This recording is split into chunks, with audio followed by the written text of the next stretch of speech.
मालिकेच्या पुढील काही येणाऱ्या भागांचे अपडेट जाणून घेऊया आपल्या आजच्या व्हिडिओमध्ये।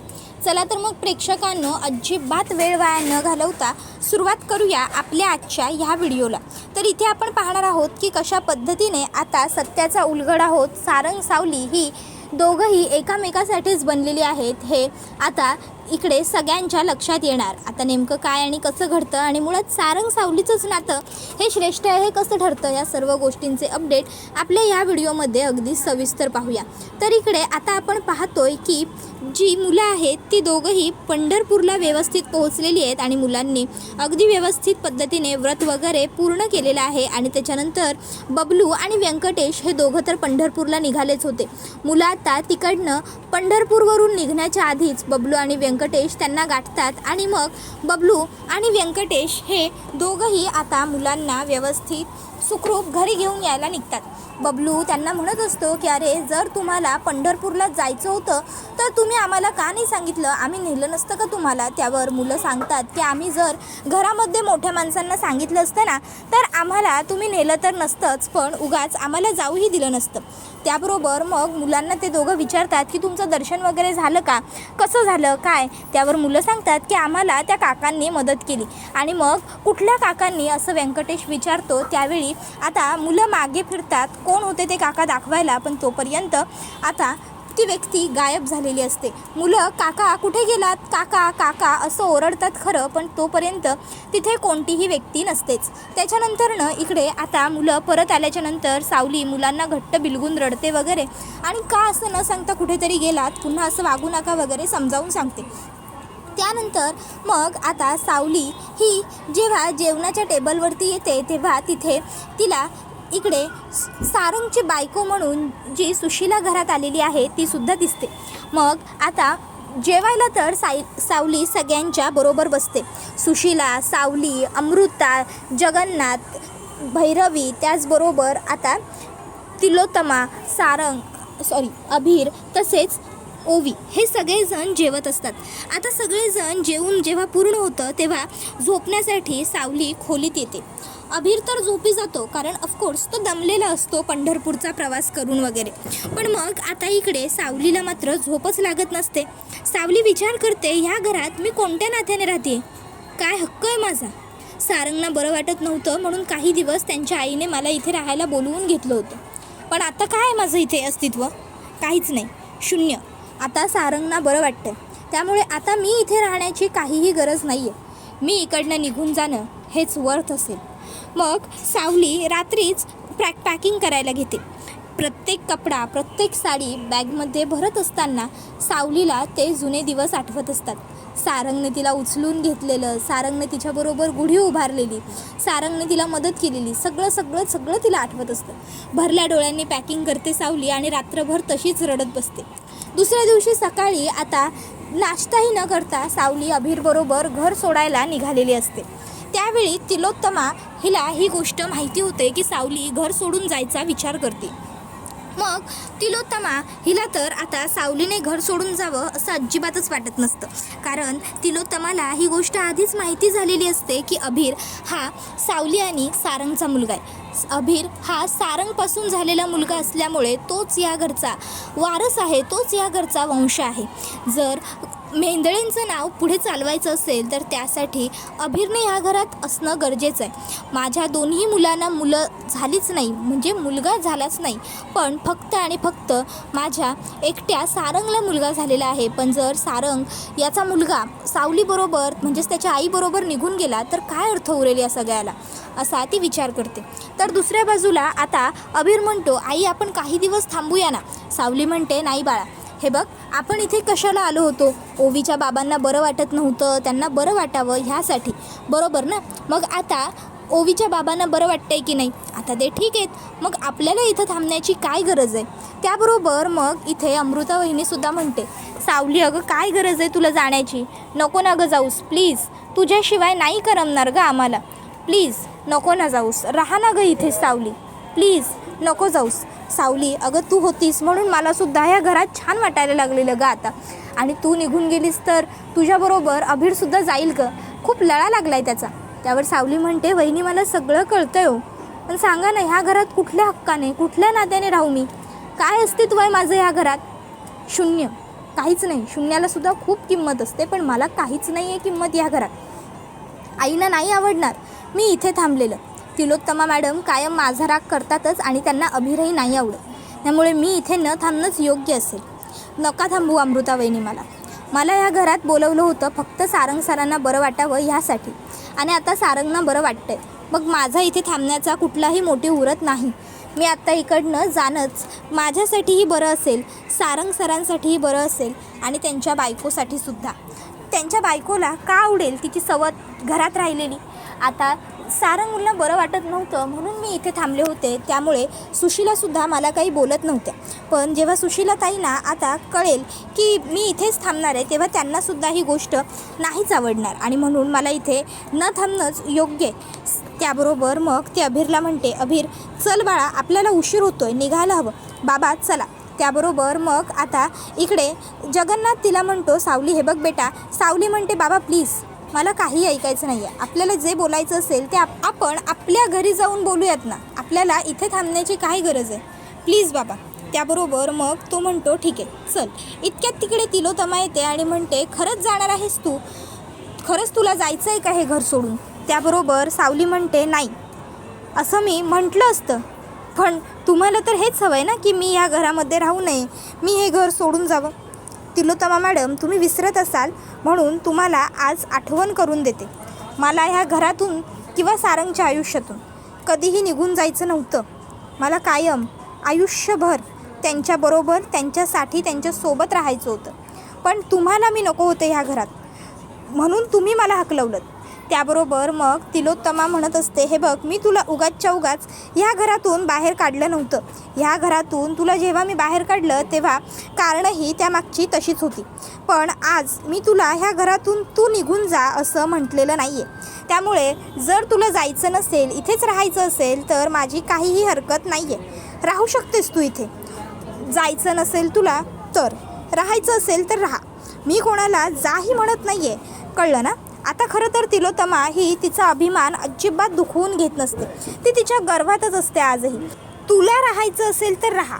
मग आता सावली म्हणते, का राहू मी? काय संबंध माझा? काय हक्क माझा? काय गरज माझी? सांगा ना. तुमच्या मुलाला, सारंगला बरं वाटत नव्हतं, त्यांना बरं वाटावं म्हणून फक्त काही दिवसांपुरतं बोलवलेली एक पाहुणी होते मी. आणि आता तुमच्या मुलाला, सारंगना व्यवस्थित बरं वाटतंय. त्यामुळे इथे माझा थांबण्याचा काही संबंध येतच नाही. तुम्हाला नको होते मी तुमच्या घरात, तुमच्या कुटुंबात, सारंगच्या आयुष्यात. म्हणूनच तर तुम्ही सारंगचं दुसरं लग्न लावून दिलं ना सुशीलाताईंबरोबर. विसरलात का इतक्या लवकर, इतक्या सहज? आता तुमची सून तुमच्या घरात आहे सुशीलाताईंच्या रूपात. सारंगची बायको सुशीलाताई आहेत, मी नाही. त्याबरोबर मग पुढे ती म्हणते, सांगा ना कुठल्या हक्काने मी इथे थांबू? काय अधिकार आहे मला? बोला, द्या माझ्या प्रश्नांची उत्तरं. तिलोत्तमा म्हणते, मी का म्हणून देऊ तुझ्या प्रश्नांची उत्तरं? आणि मी माझ्या मुलाला का असाच ठेवायला हवा होता? तू सुद्धा केलंसच की दुसरं लग्न. त्याबरोबर सावलीच्या तोंडून आता पटकन निघून जातं, कोण म्हटलं तुम्हाला? मी काहीही दुसरं लग्न वगैरे केलेलं नाही आहे.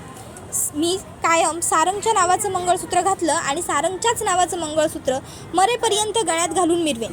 समजलं ना तुम्हाला? उगाचच्या उगाच काहीही वेड्यासारखं बडबडू नका. उलट आधी सारंगने त्या सुशीलाबरोबर लग्न केलं आणि त्या सुशीलाताईंना घेऊन तिकडे बेळगावला आले होते आणि गुरुजींचा जोडीने आशीर्वाद घेत होते ना, तेच मी पाहिलं होतं. आणि म्हणून सारंगच्या समोर मी फक्त आणि फक्त व्यंकटेश माझा नवरा असल्याचा बनाव रचला. व्यंकटेश आणि मी, आम्ही दोघंही फक्त आणि फक्त खूप चांगले मित्र आहोत. व्यंकटेश आणि मी, आम्ही 8 वर्ष झाली एकमेकांना ओळखतोय, पण आम्ही दोघांनीही कधीही एकमेकाबद्दल चुकीचा विचार केलेला सुद्धा नाही आहे. समजलं? त्यावेळी मग मात्र आता अमृता वहिनी विचार करते, बास आता तरी सावली ज्या भ्रमात आहे त्या भ्रमातून तिला काहीही करून बाहेर काढलंच पाहिजे. सावलीला असं वाटतंय की सारंगचं लग्न झालं आहे, पण सारंगला वाटलं होतं सावलीचं लग्न झालं आहे म्हणून खरं तर सारंगने हा सगळा बनाव रचला होता. हे आता सावलीला खरं सांगायलाच हवं, कारण तिचंही लग्न झालेलं नाही आहे. त्यामुळे तिला कसलंही रिग्रेट वाटणार नाही. आणि मग लगेचच इकडे अमृता वहिनी ही सावलीला खरं सांगते की सावली, सारंगचं लग्न वगैरे काहीही झालेलं नाही आहे. त्यावर सावली म्हणते, काय? त्यावर अमृता वहिनी म्हणते, हो सावली, उलट सारंगला वाटलं होतं तुझं लग्न झालंय, तू त्या व्यंकटेश बरोबर लग्न केलेलं आहेस आणि तुझं आयुष्य सुखी जगतेस. म्हणून खरं तर सारंगने तुला काहीही सांगायचं नाही असं ठरवलं होतं आणि म्हणून मग त्याने हे सुशीला प्रकरण रचलं. सुशीला त्याची बायको वगैरे काही नाही आहे. त्याबरोबर मग सुशीलासुद्धा खरं कबूल करत म्हणते, हो सावलीताई, अहो त्या दिवशी तुम्ही आम्हाला मंदिरात एकत्र बघितलं असं म्हणताय, पण त्याच्या आधी सारंगने तुम्हाला त्या व्यंकटेश बरोबर पाहिलं होतं आणि तुमच्या गळ्यात मंगळसूत्र हे आहेच की. हां, आता ते तुम्ही सारंगसाठीच घालताय हे त्यावेळी सारंगना माहीत नव्हतं. त्यामुळे त्यांना आणि आम्हाला सगळ्यांनाच असं वाटलं की व्यंकटेश याच्याबरोबर तुम्ही लग्न केलेलं आहे आणि म्हणूनच खरं तर इकडे सारंगने हा सर्व काही बनाव रचायला माझी मदत घेतली. सावलीताई, हे बघा, मला माफ करा. म्हणजे खरं तर सारंगने आमच्याकडून सगळ्यांकडून शब्द घेतला होता की आम्ही कोणीही तुम्हाला काहीही खरं वगैरे सांगणार नाही आहोत, पण आता आमच्याकडे कोणाकडेही पर्याय नव्हता म्हणून आम्ही तुम्हाला खरं सांगितले. पण आम्हाला माफ करा, आम्ही तुमच्याबरोबर इतकं खोटं बोलायला नको होतं. तर दुसऱ्या बाजूला इकडे आता जेव्हा इकडे हे सगळं काही हिला कळालेलं असतं राजकुमारच्या दुसऱ्या बायकोला, तेव्हा ती विचार करते, अरे देवा, कशाला या सगळ्यांनी या सावलीला हे सगळं प्रकरण सांगितलं. आता म्हणजे ही सावली ह्या घरातून बाहेर जाणार नाही आणि मुलगा फक्त हिला एकटीलाच आहे. म्हणजे घरातली सगळी प्रॉपर्टी सगळं काय ह्या सावलीच्या मुलाला मिळणार आणि आमच्या मुलीचं काय, माझ्या मुलीला काहीच मिळणार नाही. नाही, काहीही झालं तरी मी या भिकारड्या सावलीला आणि तिच्या त्या दळभद्री मुलाला ह्या घरामध्ये राहू देणार नाही. मग त्यासाठी मला अगदीच काहीही करावं लागलं तरीही माझी तयारी आहे. बाद झालं, खूप सहन केलं आता इतके दिवस त्या सावलीला आणि तिच्या त्या दळभद्री कार्ट्याला. आता मी त्या दोघांनाही ह्या घरातनं बाहेर काढल्याशिवाय गप्प बसणार नाही. मग त्यासाठी मला काहीही करावं लागलं तरीही चालेल. अगदी साम दाम दंड भेद सगळं वापरावं लागलं ना तरीही माझी तयारी आहे. पण ती सावली आणि तिचा तो कार्टा दोघंही मला ह्या घरात कुठल्याही परिस्थितीत नकोच आहेत असं आता इकडे ती ठरवते. आणि मग आता इकडे सावलीला घराबाहेर काढण्यासाठी काय करता येईल असा विचार करत असते. तोपर्यंत त्या ठिकाणी भैरवी वजे येते. भैरवी तिला म्हणत असते, तुला मी काय काम सांगितलं होतं, अमृताच्या खोलीत जायचं आणि ते रिपोर्ट घेऊन यायचे आणि माझ्या ताब्यात द्यायचे, हो ना? मग अजूनही तू इथेच आहेस, तुला मी सांगितलेल्या कामाचं गांभीर्य माहिती नाही आहे का? हे बघ, भैरवी वजे, मी भैरवी वजे आणि ह्या भैरवी वजेला ना थांबण्याची सवय नाही आहे, समजलं ना? त्यामुळे आत्ताच्या आत्ता हातातली सगळी कामं सोडायची आणि पहिले माझं काम करायचं. पहिले जायचं आणि त्या अमृताच्या खोलीतून ते रिपोर्ट घेऊन यायचं आणि माझ्या ताब्यात द्यायचे, समजलं ना? इथे अशी सुंभासारखी काय बसलीस? उठ, काय फक्त आयतं गिळायला ह्या घरामध्ये आली आहेस का? त्याबरोबर मग मात्र इकडे आता राजकुमारच्या त्या दुसऱ्या बायकोला आणखीनच राग येतो आणि ती म्हणते, एक मिनिट, हाऊ डेअर यू, तुमची हिंमत कशी झाली माझ्याबद्दल असं काहीतरी बोलण्याची? एक गोष्ट लक्षात ठेवायची, मी या घरची सून आहे. कोण आहे? सून. मी मिसेस मेंधळे. पण तुमचं काय हो, आईत खाऊ विसरलात का?